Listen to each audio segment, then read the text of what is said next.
दरम्यान आखाती देशांमध्ये सुरू असलेल्या युद्धाच्या पार्श्वभूमीवर भारतामध्ये तेल आणि गॅसचा तुटवडा होण्याची शक्यता असल्याचं बोललं जात आहे। दरम्यान यावर केंद्र सरकारकडून उपाययोजना सुरू असल्याची माहिती मुख्यमंत्री फडणवीसांनी दिली आहे। केंद्र सरकार तेल आणि गॅसची काळजी घेत आहे। तुटवडा पडू नये म्हणून उपाययोजना केल्या जात आहेत। त्यामुळे कुणीही अफवा पसरवू नका असं आवाहन देखील मुख्यमंत्री देवेंद्र फडणवीस यांनी केलं आहे।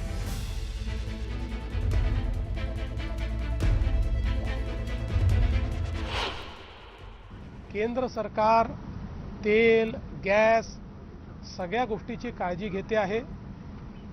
आंतरराष्ट्रीय परिस्थिती आपल्या सगळ्यांना माहिती आहे, तरीही कुठेही तुटवडा पडू नये म्हणून सर्व प्रकारच्या उपाययोजना चाललेल्या आहेत।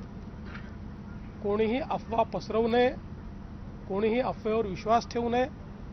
अफवेवर विश्वास ठेवून जर साठेकरण आपण सुरू केलं तर परिस्थिती खराब होईल। त्यातनं डिमांड आणि सप्लाय हे जे काही सूत्र आहे ते सूत्र कुठेतरी गडबडेल।